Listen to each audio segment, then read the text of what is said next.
വർദ്ധിച്ചുവരുന്ന വന്യജീവി ആക്രമണങ്ങൾ തടയാൻ 10 പദ്ധതിയുമായി സംസ്ഥാന സർക്കാർ. വനംവകുപ്പ് ആസ്ഥാനത്ത് ചേർന്ന ഉന്നതതല യോഗത്തിലാണ് തീരുമാനം. വന്യജീവി ആക്രമണം രൂക്ഷമായ ഇടുക്കിക്കും സംസ്ഥാനത്തിനും പുതിയ തീരുമാനങ്ങൾ ആശ്വാസമാകുമെന്നാണ് പ്രതീക്ഷ. വന്യമൃഗങ്ങളുടെ സ്ഥിരം സഞ്ചാരപാതകൾ തുടർച്ചയായി നിരീക്ഷിക്കൽ, സന്നദ്ധ പ്രതികരണ സേന രൂപീകരിക്കൽ, പരമ്പരാഗത അറിവുകൾ ഉപയോഗപ്പെടുത്തൽ, ജലഭക്ഷണ ലഭ്യത വനത്തിനുള്ളിൽ തന്നെ ഉറപ്പുവരുത്തൽ, നാടൻ കുരങ്ങുകളുടെ ശല്യം തടയൽ, കാട്ടുപന്നിയുടെ ശല്യം തടയൽ, പാമ്പുകടിയേറ്റുള്ള മരണം പൂർണ്ണമായി ഇല്ലാതാക്കൽ, മനുഷ്യ വന്യമൃഗ സംഘർഷം തടയുന്നതിനുള്ള ഗവേഷണം, പഠനം, സൗരോർജ്ജ വേലികൾ സ്ഥാപിക്കൽ, ജനങ്ങൾക്ക് അവബോധം നൽകൽ എന്നിങ്ങനെയാണ് 10 പദ്ധതികൾ രൂപീകരിച്ചിരിക്കുന്നതെന്ന് ദേവികുളം ഗ്രാമപഞ്ചായത്ത് പ്രസിഡന്റ് ജിഷ ദിലീപ് പറഞ്ഞു.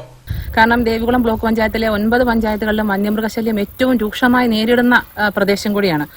കാട്ടാനയാണെങ്കിലും പന്നിയാണെങ്കിലും കുരങ്ങളുടെ ശല്യം കൊണ്ട് കൃഷിക്കാർ വല്ലാതെ പൊറുതിമുട്ടിയിരിക്കുന്ന ഒരു സാഹചര്യത്തിലാണ് സർക്കാർ ഇതുപോലൊരു തീരുമാനവുമായി മുൻപിലേക്ക് വന്നേക്കുന്നത്. നമുക്കറിയാം, ഇവിടെ വന്യമൃഗശല്യം ഏറ്റവും രൂക്ഷമാണ്. അതുപോലെ ആനയെ നിരീക്ഷിക്കാൻ പ്രത്യേക RRT ടീമുകളൊക്കെ വളരെ സജീവമായി നമ്മുടെ പ്രദേശങ്ങളിൽ പ്രവർത്തിക്കുന്നുണ്ടെങ്കിലും അതായത് ഒരു മാൻ പവർ മാത്രമേ കിട്ടുന്നുള്ളൂ. അവർക്കൊരു ആയുധങ്ങളോ അല്ലെങ്കിൽ അതിനെ നേരിടുന്നതിന് വേണ്ടുന്ന സജ്ജീകരണങ്ങളൊന്നും ഇതുവരെ ഉണ്ടായിരുന്നില്ല. അപ്പോൾ RRT ടീമിന് വേണ്ടുന്ന ആധുനിക സംവിധാനങ്ങളുള്ള ഉപകരണങ്ങൾ നൽകി അവരെ ഈ ഒരു പ്രവർത്തനത്തിലേക്ക് കൊണ്ടുവരുമ്പോൾ തന്നെ നമ്മുടെ പ്രദേശത്ത് വളരെയധികം ഒരു മാറ്റം കൊണ്ടുവരാൻ സാധിക്കുമെന്നാണ് പ്രതീക്ഷിക്കുന്നത്. വന്യജീവി ആക്രമണങ്ങളുടെ പശ്ചാത്തലത്തിൽ കാട് പിടിച്ചുകിടക്കുന്ന എസ്റ്റേറ്റുകളുടെ ഉടമകൾക്ക് അടിയന്തരമായി കാട് നീക്കം ചെയ്യാൻ നോട്ടീസ് നൽകാൻ തീരുമാനിച്ചു.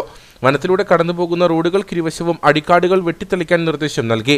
വേനൽക്കാലത്ത് വനമേഖലയിലൂടെ യാത്ര ചെയ്യുന്നവരും വനത്തിനടുത്ത് താമസിക്കുന്നവരും ശ്രദ്ധിക്കേണ്ട പ്രധാന കാര്യങ്ങളെ സംബന്ധിച്ച് ബോധവൽക്കരണം നടത്തുന്നതിന് യോഗത്തിൽ തീരുമാനിച്ചു. ജനവാസ മേഖലകൾക്ക് അരികിൽ വന്യമൃഗങ്ങളുടെ സാന്നിധ്യം നിരീക്ഷിക്കുന്നതിന് റിയൽ ടൈം മോണിറ്ററിംഗ് സംവിധാനം ഏർപ്പെടുത്തുമെന്നും ശാന്തൻപാറ ഗ്രാമപഞ്ചായത്ത് പ്രസിഡന്റ് ലിജു വർഗീസ് പറഞ്ഞു.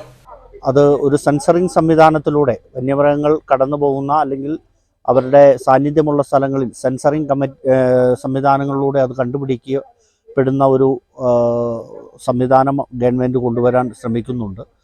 അതേപോലെ തന്നെ കാടിനുള്ളിൽ തന്നെ കാടിനെ നാശോന്മുഖമാക്കുന്ന അത്തരം വരുന്ന ചെടികൾ നശിപ്പിച്ചുകൊണ്ട് കാടിനാവശ്യമായ ഫലവൃക്ഷ തൈകളൊക്കെ വെച്ച് പിടിപ്പിച്ചുകൊണ്ട് അതിൽ ജലത്തിൻ്റെ സാന്നിധ്യം നന്നായി ജലസാന്നിധ്യം ഉറപ്പുവരുത്തുന്നതിന് വേണ്ടിയിട്ടുള്ള കർമ്മപരിപാടികളൊക്കെയാണ് ഗവൺമെൻറ് ആവിഷ്കരിക്കപ്പെട്ടിരിക്കുന്നത്.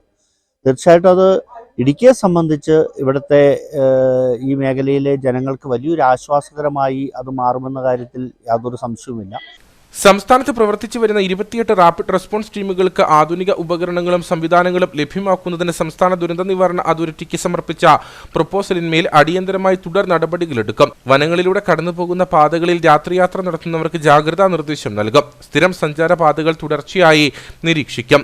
സംസ്ഥാനത്തെ എല്ലാ ഡിവിഷനുകളിലെയും ആനത്താരകൾ, വന്യമൃഗങ്ങളുടെ സ്ഥിരം സഞ്ചാരപാതകൾ എന്നിവ തുടർച്ചയായി നിരീക്ഷിക്കുകയും വന്യമൃഗങ്ങളുടെ നീക്കം മുൻകൂട്ടി അറിഞ്ഞ് പ്രതിരോധ സംവിധാനങ്ങൾ ഒരുക്കുകയും ചെയ്യും.